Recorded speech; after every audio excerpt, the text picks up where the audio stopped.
Hey there, Westchester University alumni. My name is Justin Sachoka, and welcome in to yet another edition of Ramblings Live. Now, throughout all these Ramblings Lives, you've seen me in my living room, you've seen me in my office. Today, I'm coming to you from the studio in which I do all of my other shows at. And, well, it's springtime, so it's a lot of floral patterns that you see here. But I'm not the only one that's going to be joining us. We actually have a full panel for a really cool topic now with Ramblings Live, and that is Rams in Research. Dr. Ellie Brown is going to be joining us here with two of her students to talk about the research that she does at Westchester University, and it's going to be really interesting. So I encourage you throughout this whole entire video, watch through and comment along. Leave your comments while we're not actually live. This is a pre-taped recording. We will be going back in and answering them and making sure that we get all the answers to the questions that you have back after the show airs. So make sure you go on in, let us know that you're here, and say hello. Without any further ado, I want to bring in Dr. Brown to our conversation with us. Ellie, Dr. Brown, thank you so much for joining us today. Thanks so much for having me. So I'm going to ask the first question as to what it is that you do. And I do want to say, I want to bring in your two students in just a little bit, but let's get to know you first for a few minutes here. So obviously Westchester University is where you conduct your research. What type of research do you do? My research focuses on the impact of stress and trauma related to poverty and racism and programs that can make a difference. I'm a child clinical psychologist, so that's the lens. Okay, so how does one get into that? Like, where did you get started your career at, and how did you end up here? That's a really good question. My interest in this area started as a child. I was raised in an upper middle income household, but my mom was raised in poverty. So I grew up watching the impact of poverty on some of my cousins and relatives and knowing that I wanted to use my privilege to make a difference. I was particularly concerned about the emotional impact of poverty on children and families, and eventually that led me to a focus on psychology. So where did you get your studying started? Where was your first college that you went to? I completed undergrad at Haverford College, not far away. Yeah, not too far at all. And you have your doctorate, so I hear doctorate, and I assume that there's multiple schools that are involved. Where else did you go to? Yep, I completed my master's and doctoral degree at the University of Delaware and a pre-doctoral clinical internship in psychology at Brown University Medical School. Amazing. And the road and the path led you to Westchester University. How is it that you got to Westchester? Westchester brought me back from Rhode Island to this area. It was a job ad that I saw and immediately knew I wanted to apply for. It was pretty much an ideal job for me, with a primary focus on teaching, but also substantial focus on research, a state institution where I could work with a variety of students, including first-generation college students, and that was something I was passionate about, and a chance to get closer to home, closer to family, and I am so lucky to have ended up at Westchester. Yeah, I mean, we speak to a lot of alumni. It's great to be able to speak to some professors who, while they weren't here for necessarily their undergrad programs or their grad programs or doctoral programs, but you get to experience Westchester in a different way and through the eyes of being a professor here and a researcher here. What is your favorite spot in town to go out to eat at? That's like my go-to question. Where do you go to eat for lunch? Oh, that's a really good question, and I barely make it off campus to go into town. But there, it's such a great town. There are so many good options. So definitely no looking forward to being back on campus next year and being able to walk into town on the nice days. My problem was I frequented the restaurants a little bit too much. That was my issue, and I think still is. Well, let's bring in some of your grad students. So if you want to actually do an introduction, we'll bring them in one at a time, and then let's have a big conversation all together. Great. Yeah, Fola Shikunbi is a doctoral student, and he focuses on the impact of stress and trauma related to poverty and racism on children, particularly with an interest on children's neurophysiological functioning. Welcome, Fola. Hey, thanks again for having me. Thanks for being here, Fola. And the next student here. And Estefania Ortiz is an intern with ECCEL. Estefania graduated in December. She was on our team as an undergrad for more than a year and then continued on in this intern role. So we're so pleased to have you continuing to work with us, Estefania. Thank you for having me. It's been an awesome opportunity. Well, thank you all for being here and for the research that you do and partaking in this panel. My first question for you is, what is the ECCEL? Anybody that hears that may not put that together. What does that stand for? What does it do? Yep. Early Childhood Cognition and Emotions Lab, and we do pronounce it ECCEL. ECCEL, there we go. Yep. So our focus, we envision a world where all children have the chance to grow up in physical, cognitive, and social emotional environments that support their flourishing. And we know that children are part of families and schools and communities. So we want to support the people who are caring for children. Coming to Westchester, I knew that I wanted to help to bring the resources available in higher education to children and families in need in the community. And through ECCEL, we have research service partnerships in the community. We work with Head Start preschool programs and other organizations that serve children and families. We provide psychology-related services, and we also collaborate to study research questions of mutual interest. So, Fola, what is your role? What is it that you do? Can you go into particulars as to what it is that you do with this, with ECCEL?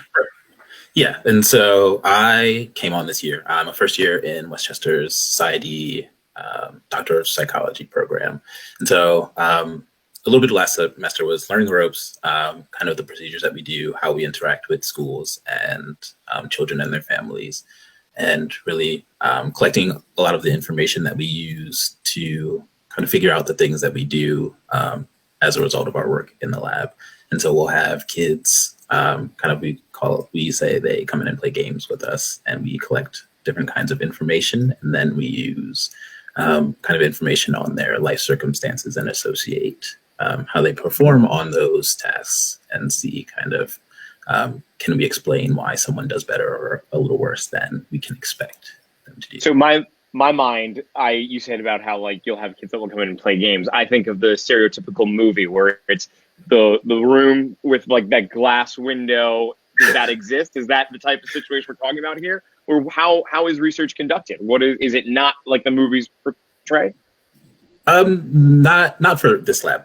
We really go to Okay. where they're at, and so we will do a lot of that stuff in Okay. the preschool, and so not in kind of glass rooms, all standing with our clipboard. Got it.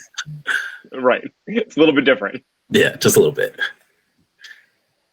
And Estefania, what is your role? So I have done a lot of work with Spanish-speaking parents, and Okay. I conduct interviews along with optional follow-ups.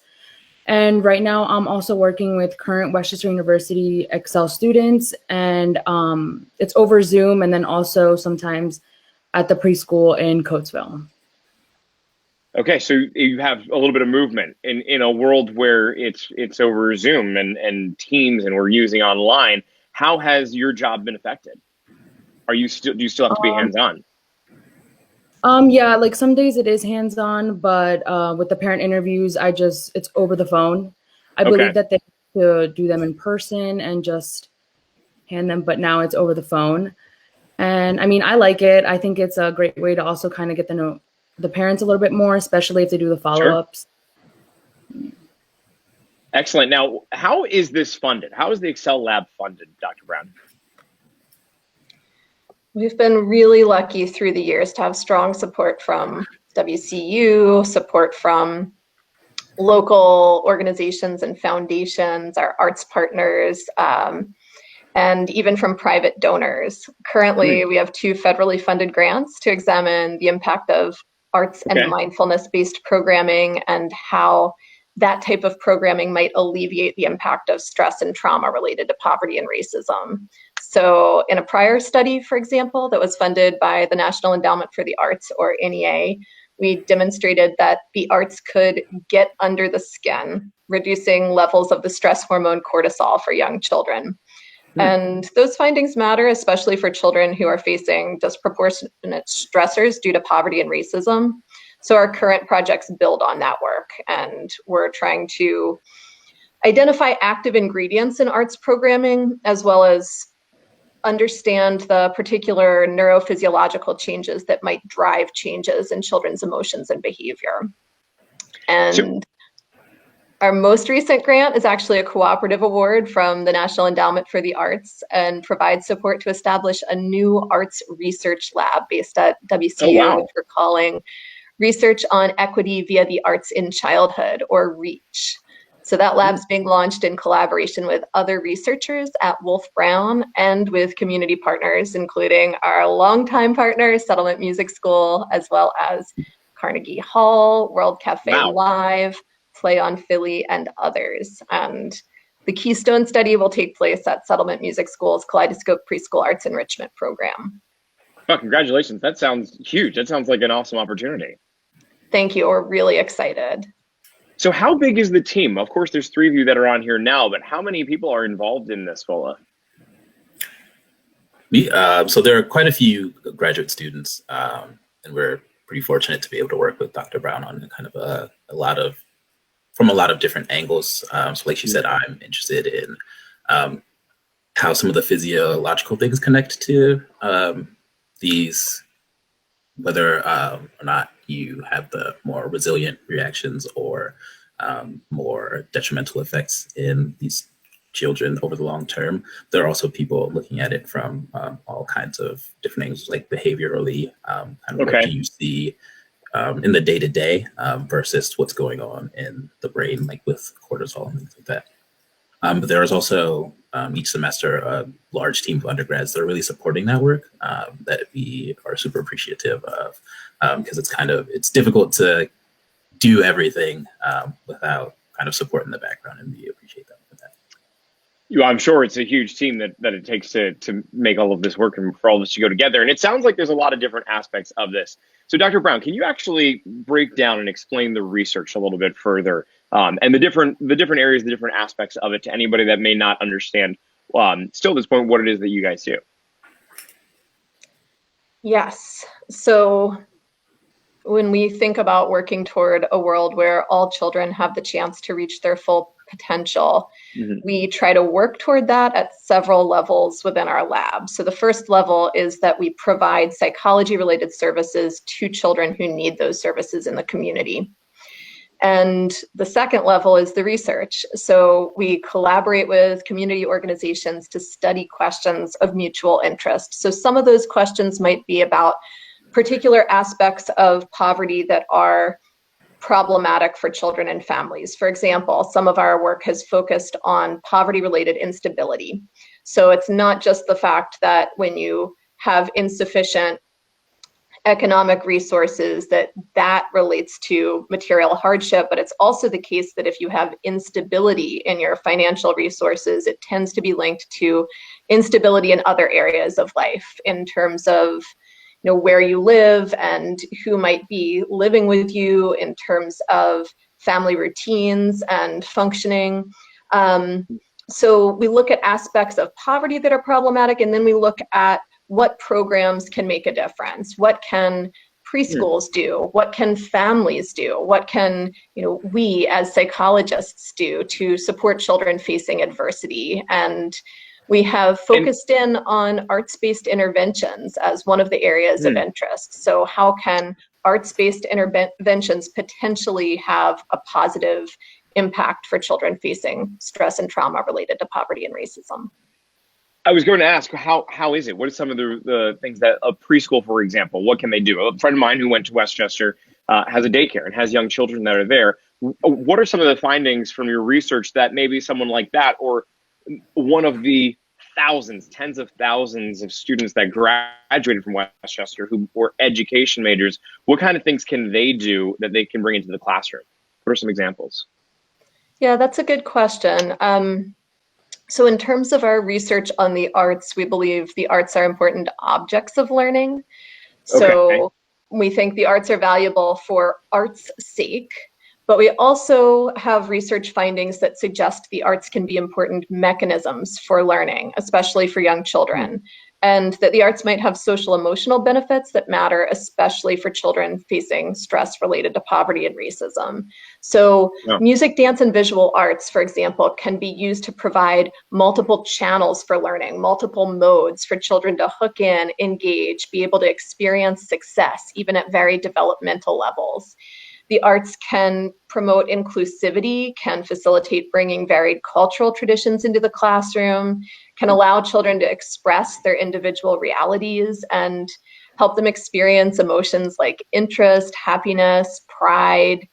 And what's more, we think that participating in high quality music, dance, and visual arts classes like the ones we've studied at Settlement Music School's Kaleidoscope Preschool Arts Enrichment Program can reduce stress levels and teach children skills for regulating emotions so that they can recover from stress or find an inner peace beyond the stressors they might be experiencing. Wow, so that's incredible. That's amazing. And Stefania, why is it that you became involved with ECCEL particularly? So I became involved with ECCEL because I thought it would be an exciting opportunity, and I was really interested in working with families and children. Right now I did have more experience working with children when we started, but then because of COVID, we had to go remote. Sure. And I've gained a little bit more experience with parents right now, but hopefully in the fall, things will be in person and I can go on and work with children as well. Career-wise, what is it that you want to do? What are you setting to go after, and how is this going to help you with that? So I want to go to graduate school. I just needed to take a year or two off just because I feel like I was in school for so long. And understandable. But I thought this would be a really good opportunity for me to do this while I'm also waiting to get into grad school.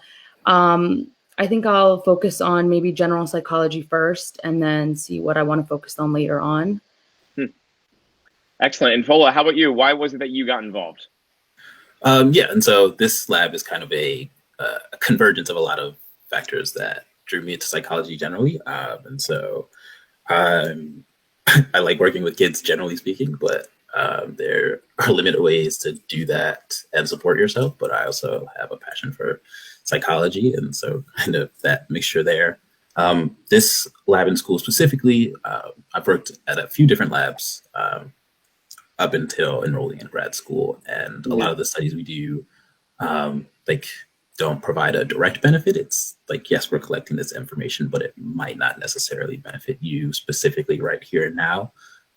Where that with the ECCEL lab, it's a little bit differently. We can actually provide those benefits through the intervention and then learn more as we are collecting the information, and then help more once we've processed that information. And so it sounds like there's no wasted opportunity for learning from this. It sounds like every aspect of this, you're constantly learning from it. And I would assume I never stepped foot into a lab day in my life. So this is not an area that I know, but I would guess that that's probably not the case with every lab that's out there, whether it's due to lack of funding or due to lack of help and lack of people that are involved.